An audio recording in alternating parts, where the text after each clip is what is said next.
What is the state of affair of Pink Floyd? I mean, nobody knows. Nobody knows, nor do we. I mean, we haven't, I would say that we definitely have not agreed that it's all over and finished. That we feel that it still exists and it's sitting there waiting to be revitalised if we want to. Now, I think things have changed a little bit because David and myself both feel now that we would like to revitalise it. I mean, about 2 years ago, no one was very interested in it. They had other things to do. I think David and myself now would like to get going again. Why is that? Why? What sort of makes you? Well, I think David and myself probably, we've done a bit more solo work in the past, and I think we see that as something that teaches us quite a lot, and it's a sort of development that we could then put back into the band. I think Roger saw his last solo album as a sort of alternative to Pink Floyd. I mean, I'm not, you'd have to ask him really to get full what he really thinks, but I think now Dave and myself both still would like to go back. It's partly because we've both done, outside the band, very different things to the band, so the band still represents an alternative, sort of, something different to do. I think Roger might he might change his mind if he felt that the rest of us were sort of feeling strong enough, wanting to do something and had some suggestions. I think he would specifically hates the idea of having to go back and do it all and us then join in. But what about Rick Wright? I mean, is he completely out? Well, in theory, he did leave, but... yes, that's what I'm asking. But having said that, I would think that he would come back if he was asked. No, I mean, on the outside looking, the Pink Floyd, it seems that you are too serious about your own projects, It's why it seems unlikely that you would get together, you know what I mean? What, that we're too serious about our outside projects? That's right, yeah. I think we have been then, but I think there's still a sort of there's an interest in what's possible as a band, because a sort of well-established band does have the potential to do things that are impossible as individuals. Dave. I mean, I think Dave doing solo things, he's really enjoyed it, and he likes the atmosphere of playing music just as music without the big show and so on. But I think, in spite of that, there's still an interest and a delight in doing the other sort of performance, the other sort of show. So I don't think, I think it's one of those things where perhaps the interest died away, but can be revitalised. What, interest in Pink Floyd? Yeah. I think you are very wrong in there. I don't think that interest has ever died. Have you got any ideas already for future possible Pink Floyd? No, because I think it would, before anything else, the first thing to do would be to make a record.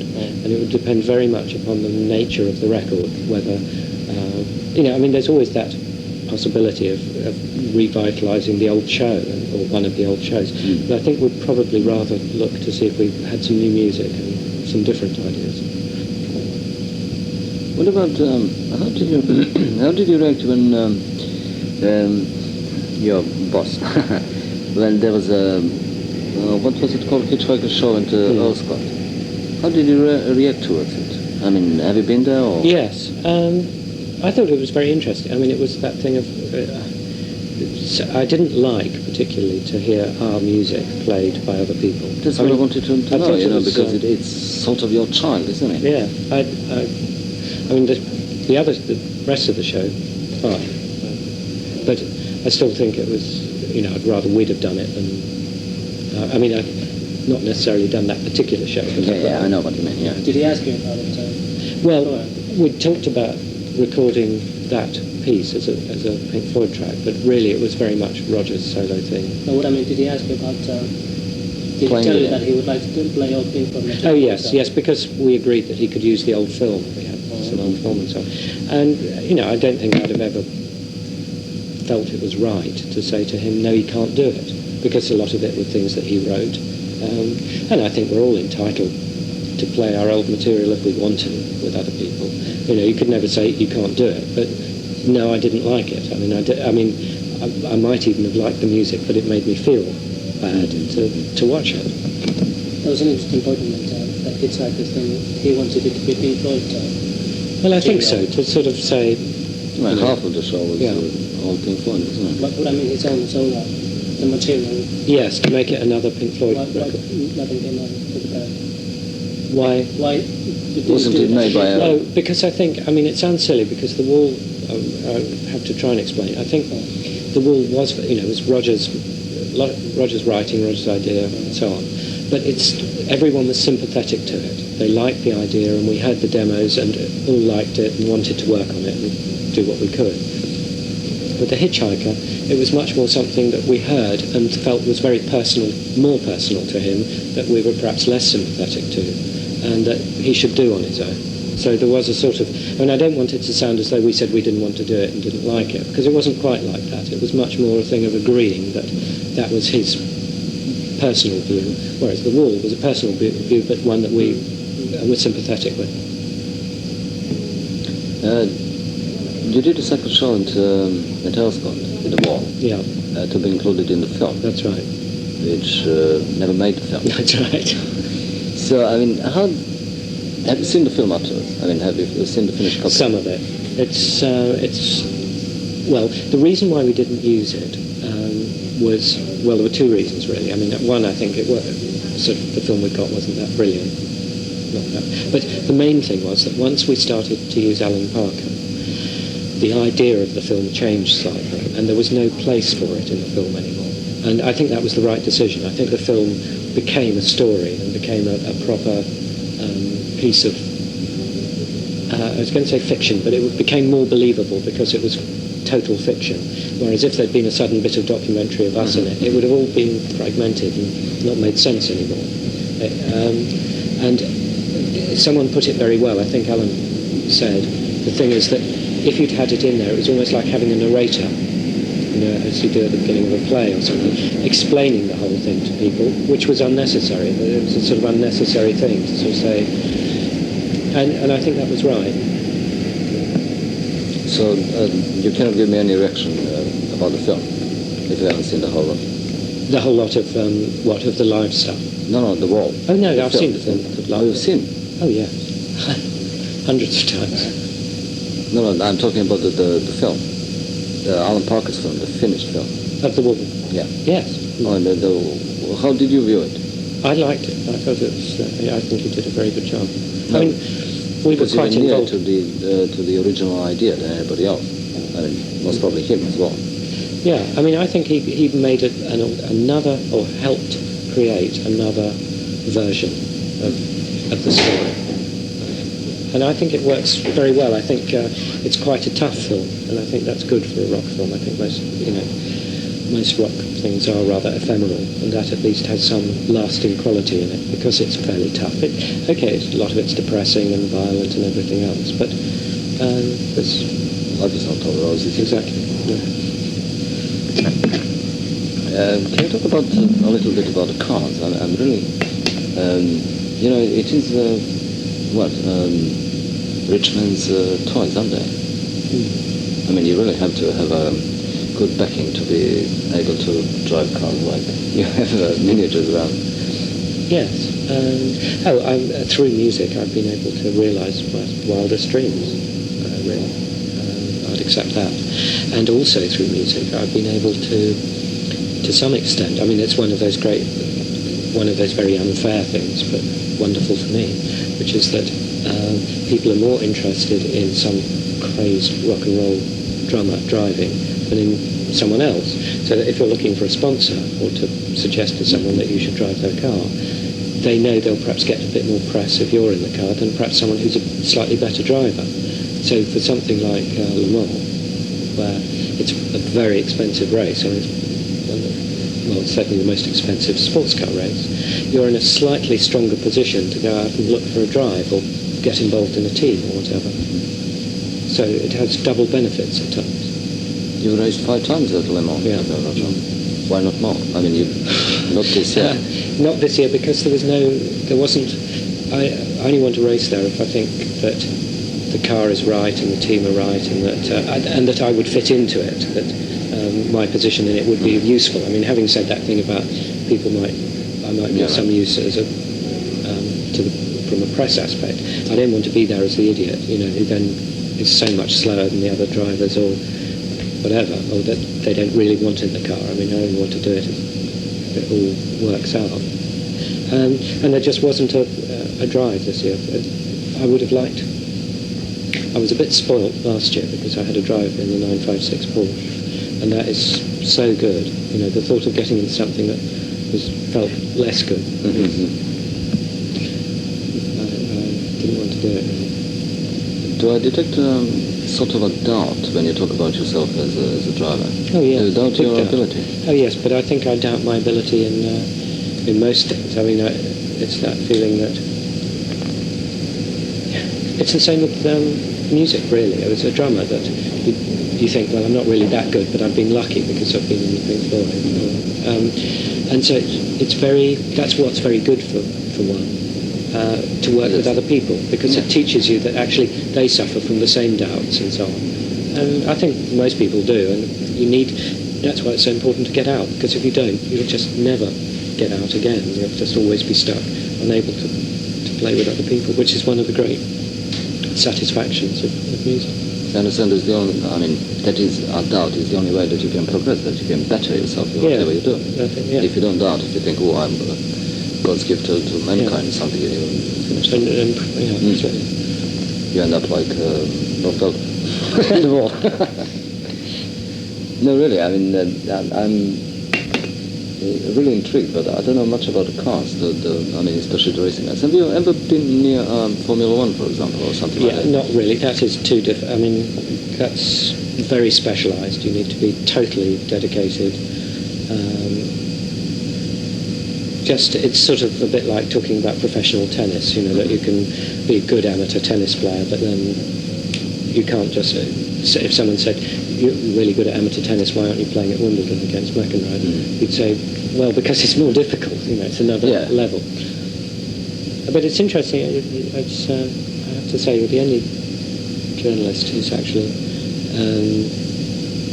picked up on that thing about doubt and, whether people do feel uneasy about things they do.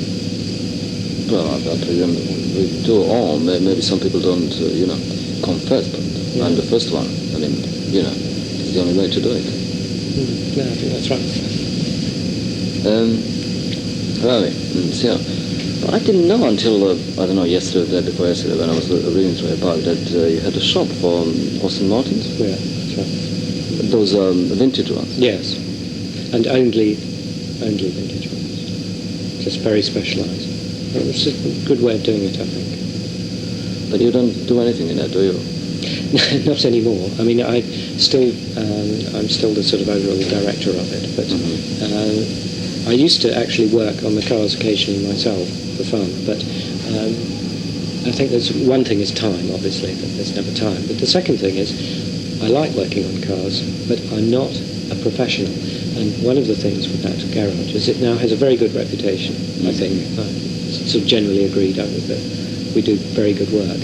And I think if you charge people a lot of money to do good work, you can't have someone who just is doing some spannering for fun. You've got to be absolutely certain that all the work you did was done by a professional, and you can say, we did it properly and you must pay us for it, sort of thing, rather than saying, well, actually, I did that myself. I'm sorry it fell off. Have you got a big collection of cars? Quite big, about 20 plus. Well, so what do you do with them? Do you have a little museum or something? Well, some of them are next door. Go and have a look at them if you like. Some of them.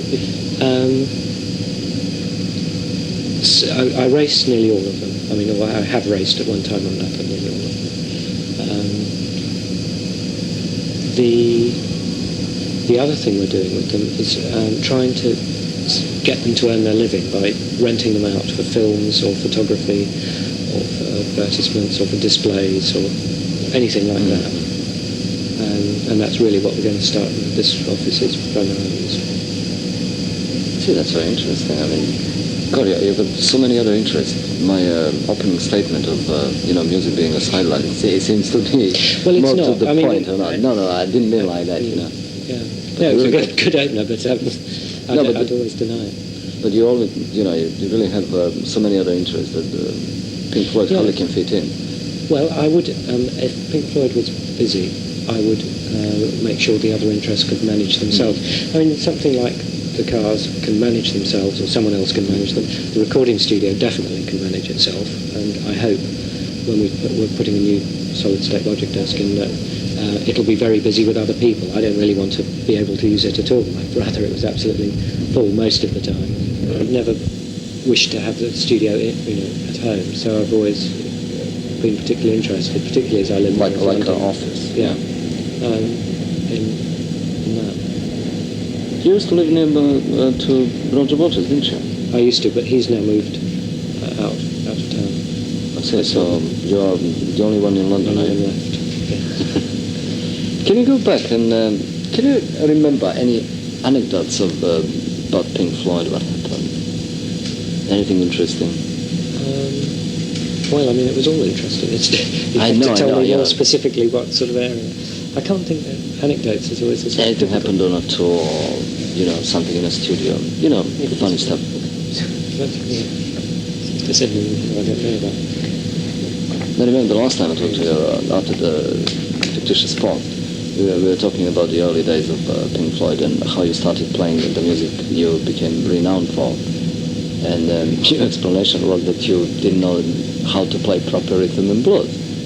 And the visuals became because, the music, it was incorporated with the music and so on, Things like that. I really don't know anything in more detail. Or things like Roger Waters, when he played Nepworth, when was it? 76 or whatever. So, and he walked through the auditorium, nobody saw him, nobody recognized him and stuff like that. Yes, well, I mean, those sort of things happen all the time. I mean, I think the sort of most extraordinary things were the big equipment things, like the business of the pig, that escaped from... Oh, yeah, I remember that.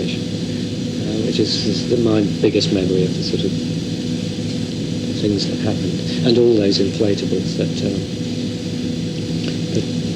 we built a pyramid that also inflated, which we had in America. I didn't know about that. We just did it for America. It was an enormous 60-foot square pyramid. And we cut that loose one night, and it just went... and it got about 500 foot into the air, and then it's a very bad flying shape. If you're ever thinking of building an aeroplane like a pyramid, forget it. And it just inverted, and the centre of it popped out. The Americans thought that was fantastic. I can remember now one of them saying, "My God, it's giving birth." As the sort of centrepiece came popping out and went up. And of course, this enormous mass of canvas then came down. But fortunately, no one was underneath it, because it would have taken ages to get them out of it. I mean, has anything happened to you personally, whilst you were touring? in terms of what? I don't know, something unusual, Well, lots of unusual things, I suppose.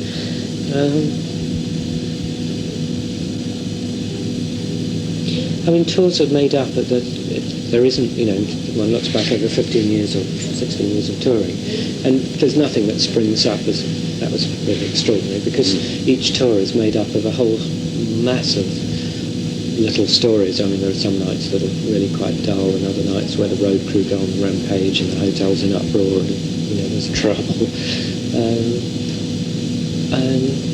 And things where you're bored, and so, I mean, on tour, particularly the American tours, where you're looking, I mean, the nice memories quite often are things that aren't very unusual or dramatic. They're just the way you spent a couple of days while you were there together, and, you all went tubing down the river or played tennis for 3 days or something like that, rather than thinking, God, I remember that incredible thing. Those sort of events tend to be more to do with the strange people that you meet on tour, particularly. And the very strange thing is that you can have as much security as you like all around the place, and the only people who will ever get through backstage are the real lunatics. If it's your mother or your girlfriend or whatever, they can never get backstage. But if it's some real spacey person who wants to say, I've heard the music in the Spurs, and I just know that you're God, or something like that, they always just breeze straight past the security guards. I don't know what happens, but they're always there, knocking on the band room door. They must have more imagination. Yes, perhaps they hypnotise them. Does it happen to you when after all these years, that you sit at home and read or something, and you get those mental pictures of a band in a particular situation or something? Do you get those little flashbacks? Not just sort of sitting. I mean, I suppose something would trigger it, particularly if you're watching a band on television or talking to someone. You know, particularly talking because someone mentions a city or something like that. That's why it's so difficult when you say, yeah, right. You know, tell me the story. I can't think of anything. If you said to me, New do York, you remember? New York, so and so. Yeah, and I'd say, oh yes, that was the time when the pig you know, something else happened, or the lunatic jumped from the stalls onto the stage, or something like that. You know, so the memory works in a peculiar way. Yeah, no, that's why I'm asking. So you do get them? I mean, those memories, you know, flashbacks. Oh yes. Out of the blue. And I think one of the curious things is sometimes when the band are talking about what happened in the past, how we remember things in very different ways, and so we'll argue for hours about whether. Do you remember that guy at the time Dave rode the motorbike through the restaurant? And we'll go, yes, Denver, 1972. And someone else will go, don't be stupid. It wasn't Denver. It was Cleveland or something. And we have these, and we're absolutely convinced of the memory we have. You know, I have to come again with Roger. With Roger? Not a lot, but I mean, I'll speak to him. We meet fairly regularly anyway, just to talk about the business and what we're doing and past catalogue and all the rest of it. And I see Roger socially a bit. I mean, not an enormous amount, but we'll go out to dinner or meet at things. And I mean, I think I still look upon Roger as one of my best friends. I mean, he's been a friend for a long time. I mean, a very serious friend, because when we have an argument, you know, we really have the ones where you really hate someone and don't want to speak to them for a year. But I still look upon him as someone. Certainly, probably, we know more about each other than almost anyone else that close friends, just because we've been around together for so long. You know, it's a friendship that goes back over 20 years now. Sort of before the band. That's what's sort of curious about it. Is it 20 years? Well, 20 years, because I knew Roger 3 years before the band was working. I mean, does it feel like that? Yeah, like it 20 feels years? like 5.